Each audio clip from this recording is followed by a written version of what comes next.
Homemade granola is great. It's cheaper than buying it in a box, it's healthier, and it fills you up pretty well as a breakfast.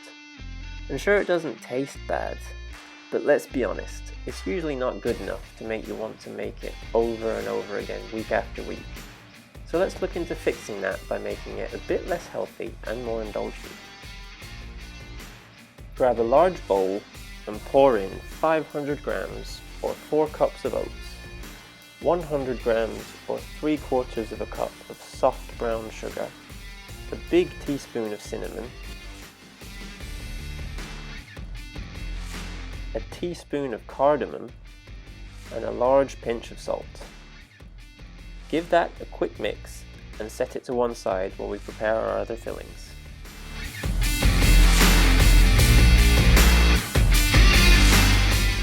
I'm starting here by shelling some pumpkin seeds I had left over.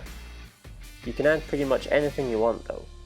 Any nuts or seeds should be untoasted because they're going to go in the oven later, and any fruit or chocolate should be added after your granola is done baking. Shelling pumpkin seeds or sunflower seeds is tedious, and I'd suggest just buying them ready to use and just roasting your leftover pumpkin seeds whole to add some crunchy garnish to soups or salads. Check out my Instagram, by the way, where I post more stuff like this, link in the description below. I'm also going to roughly chop some hazelnuts. You can leave the skins on, they won't be noticeable once baked with everything else. Don't chop them too fine, just try to make sure none of them are left whole and then dump them into your bowl with everything else and our pumpkin seeds from earlier. The last thing I added was some chopped walnuts that I already had. In total, you want about 100 to 200 grams of nuts and seeds, or 1–1.5 cups. Now we're going to make our binder for our granola. I start mine off by letting 30 grams or 2.5 tablespoons of sugar melt and caramelize. Just let it sit over medium heat without stirring. You can gently shake the saucepan to spread things out evenly as it melts, but don't stir with a utensil. As soon as your caramel starts to go brown, turn off the heat and squeeze in roughly 40 grams or 2 tablespoons of honey and start swirling in 80 grams of butter, or about 1/3 of a cup, until all of it is melted. If making a caramel is too intimidating, you can absolutely just put all the ingredients in a pan at the same time and just let them all melt and dissolve together. The caramel just adds deeper flavour to your granola.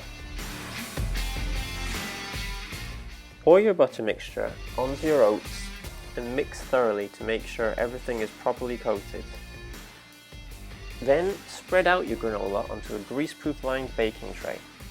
Press it down to help it clump together and bake at 150 degrees Celsius or 300 degrees Fahrenheit for 30 minutes, rotating your tray halfway through. When the baking time is up, take your tray out of the oven and let your granola cool down without breaking it up yet. Whilst it's still hot, it will be softer and fall apart more easily, so if you wait for it to cool down before transferring to a container, you'll end up with larger clusters of granola. Once it has cooled down to room temperature, you can start crumbling it into an airtight container in which you can store your granola in a dry place for a week or two.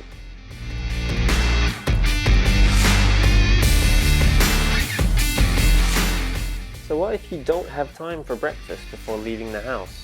Or you don't feel hungry until later? Or even if you just want to have granola as a snack and not look weird carrying around a bowl in public? Why not make this recipe into granola bars instead? This time, spread out your oats and nuts and seeds onto a baking tray and toast in a hot oven, stirring occasionally for roughly 10 minutes.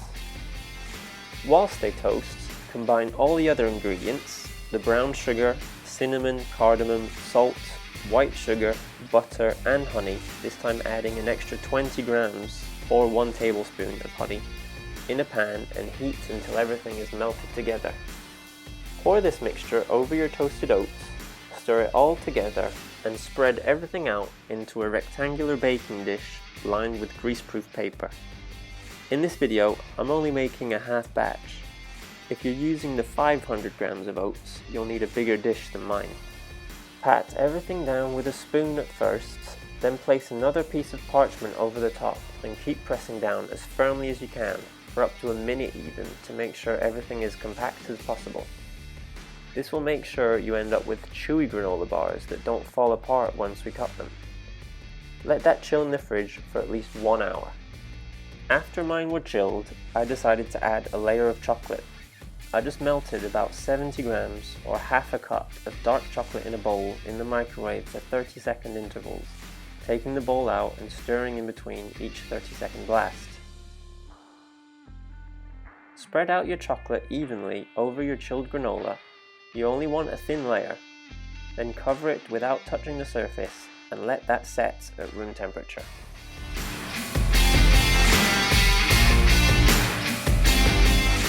Once your chocolate has properly set, you can turn out your block of granola and slice it into bars.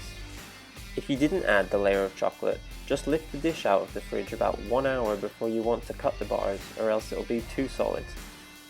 If you only want the granola bars as snacks, I'd advise cutting them a lot smaller than I did here because they are very filling.